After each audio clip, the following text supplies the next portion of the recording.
Olá, pessoal! Sejam bem-vindos à aula de língua portuguesa do nono ano. Aqui é a professora Evelyn e nesse vídeo nós vamos prosseguir com o assunto da figura de linguagem. Esse assunto já foi iniciado no primeiro vídeo, em que apresentei a vocês os conceitos de denotação e conotação, o que são as figuras de linguagem e as suas classificações, e também mostrei para vocês 4 figuras de linguagem, que foram a hipérbole, a gradação, o eufemismo e o pleonasmo. Nesse vídeo, então, nós prosseguiremos conhecendo outras figuras de linguagem, não todas, mas talvez as principais. Se tiverem alguma dúvida sobre o assunto, é só colocar aí nos comentários. Bom, como primeiro exemplo desse vídeo, eu trouxe aqui para vocês um trecho de uma música da Legião Urbana, não sei se vocês a conhecem. Que belíssimas cenas de destruição! Não teremos mais problemas com a superpopulação. Veja que uniforme lindo fizemos para você. Lembre-se sempre que Deus está do lado de quem vai vencer. O nome dessa música é A Canção do Senhor da Guerra. Então a gente imagina que ele esteja falando aí sobre guerra, né? As belíssimas cenas de destruição e não ter mais problemas com a superpopulação é sobre uma guerra que ele está falando. Então eu acho que já fica bem claro qual é a figura de linguagem que estamos falando nesse trecho. É a ironia. A ironia é uma figura de linguagem que a gente usa muito no nosso cotidiano. Inclusive, há pessoas que gostam de usá-lo o tempo inteiro, né, em suas falas diárias, né? Então, o que é a ironia? A ironia é quando a gente fala algo, né? A gente comunica algo querendo dizer, dar o sentido oposto daquilo. Então, ela produz efeito crítico ou humorístico quando fala-se algo querendo dizer o contrário. Então, uma música que fala sobre guerra, que belíssimas cenas de destruição, não teremos mais problemas com a superpopulação, é extremamente irônico, né? Ele está sendo crítico, é um humor ácido, né, que dizemos.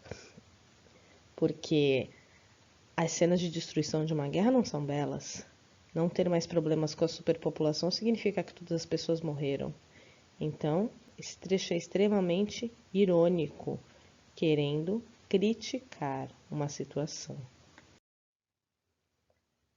Nesses dois trechinhos que eu trouxe agora para vocês, são trechos de músicas bastante conhecidas, uma música de Nando Reis e uma música de Bruno e Marrone, e aí vamos ver se nós conseguimos identificar facilmente qual é a figura de linguagem. No primeiro trecho, estranho é pensar que o bairro das Laranjeiras satisfeito sorri quando chego ali e entro no elevador. Essa é a música All Star do Nando Reis. E no segundo trecho, choram as rosas porque não quero estar aqui, sem seu perfume porque já sei que te perdi. É a música Choram as Rosas de Bruno e Marrone.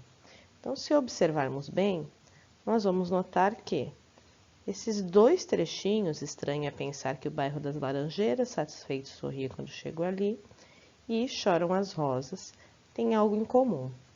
E o que eles têm em comum é a figura de linguagem chamada de personificação ou prosopopeia. Ela significa a mesma coisa, são nomes diferentes, mas é muito comum vê-la em alguns livros, em alguns exercícios com um nome, em outros com outro nome. Mas enfim, o que é a tal da personificação ou prosopopeia, né? Então, é quando nós damos características de seres humanos a seres que não são humanos. Explicando um pouquinho melhor, é como nós atribuímos ações, características, sentimentos de seres humanos a seres que não são racionais, a seres que não são humanos. Então, quando eu falo, por exemplo, que o bairro das Laranjeiras satisfeito sorri, eu estou dando uma característica, estou fazendo uma ação, na verdade, dando uma ação para o bairro, que é característica de uma pessoa, que é satisfeito sorrir. Quando eu falo que as rosas choram, eu também estou fazendo com que um ser que é um ser inanimado, que não é um ser humano, que são as rosas, tenha uma ação de um ser humano, que é chorar. Então, essa é a prosopopeia ou personificação. Aqui nesse trecho, nesses dois trechos, uma música de Jorge Benjor, uma música de Toquinho e Vinícius de Moraes, se nós lermos, talvez já identifiquemos rapidinho qual é a figura de linguagem que chove chuva, chove sem parar. E no outro trecho, o pato pateta pintou o caneco, pulou do puleiro no pé do cavalo. Então a gente pode observar que há aqui uma repetição dos sons de consoantes. Uma repetição do som do CH, nesse primeiro aqui, trecho, e uma repetição do som do P no segundo trecho. Então, quando a gente tem isso, repetição dos sons das consoantes, nós chamamos essa figura de linguagem de aliteração. Os trechos a seguir não possuem figuras de linguagem tão óbvias como algumas que já vimos anteriormente. Vamos observar a primeira música. Na pós, na moral, na humilde, busco só sabedoria, aprendendo todo dia, me espelho em você, corro junto com você, vivo junto com você, faço tudo por você. E no segundo trecho, ainda bem que te encontrei, agora sou mais feliz. Igual não tem, me trata bem do jeito que eu sempre quis. Lembro, te olhei, me apaixonei, esqueci o que eu vivi. Me dediquei, tanto lutei para te ter perto de mim. Se observarmos mais atentamente, vamos reparar que o que aproxima esses dois trechinhos é esse aqui. É o uso em excesso de vírgulas. Não só de vírgulas, na verdade. É quando a gente combina frases sem o uso de conjunções. Então, a esse tipo de figura de linguagem, nós chamamos de assíndeto. Então, o que é o assíndeto? O assíndeto nada mais é do que a figura de linguagem em que as orações são ligadas sem conjunção. Então, são as orações assindéticas. A significa não. Então, aqui nesse caso, não síndeto, sem a conjunção. Então, uma característica muito comum é o uso de vírgulas.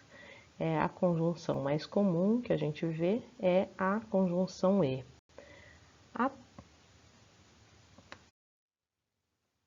Nesses próximos exemplos, vocês vão perceber que eles são exatamente o contrário dos exemplos anteriores. Enquanto nos exemplos anteriores nós não tínhamos conjunção, nesse aqui vocês vão notar que há conjunção, até um pouquinho demais, digamos assim. Então, eu sigo o meu caminho e você siga o seu, e acho que isso é mais forte que eu. Então, aqui, por exemplo, poderíamos ter trocado um deles por vírgula. E no exemplo de baixo, buscando em outros braços seus abraços, perdido no vazio de outros passos, do abismo em que você se retirou e me atirou e me deixou aqui sozinho. Então, são dois exemplos de uma figura de linguagem chamada polissíndeto. Então, o anterior era o assíndeto, a, não, e o polissíndeto significa poli, muitos, vários. Então, polissíndeto é o excesso de conjunções.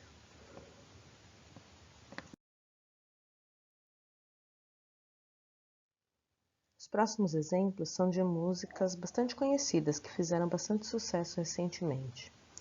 O primeiro deles é: não é sobre ter todas as pessoas do mundo para si, é sobre saber que em algum lugar alguém zela por ti. É sobre cantar e poder escutar mais do que a própria voz. É sobre dançar na chuva de vida que cai sobre nós, que é a música Trem-Bala. E a outra música, quando chorar de saudades, quando morrer de ciúmes, quando sua sensibilidade identifica o perfume, isso é amor, que é uma música de Mateus e Cauã. Então, o que a gente poderia perceber que essas duas músicas têm em comum? Então, o que elas têm em comum é justamente isso aqui, ó. Esse comecinho das frases das músicas que se repetem. Então, na primeira música, É sobre saber, é sobre cantar, é sobre dançar. E na segunda música, quando chorar, quando morrer, quando sua sensibilidade. Então, essa repetição nós damos o nome de anáfora. Então, anáfora é a repetição de uma mesma palavra no início de versos ou frases. Então, é uma figura de linguagem usada para essa repetição, provocar isso no texto, ok? Então, hoje nós ficamos por aqui, conhecemos mais algumas figuras de linguagem. E aí, para finalizar, vou deixar para vocês um desafio.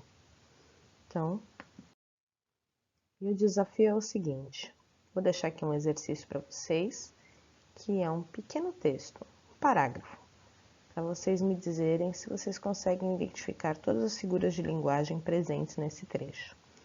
Ressalto que as figuras de linguagem que estão aqui são as que já vimos até o momento.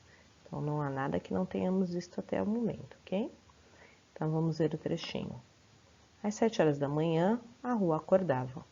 Era possível ouvir os maravilhosos gritos daquelas lindas crianças que choravam rios de lágrimas enquanto suas mães terminavam de preparar o café da manhã. Então, fica aí o desafio. Espero que vocês consigam resolver.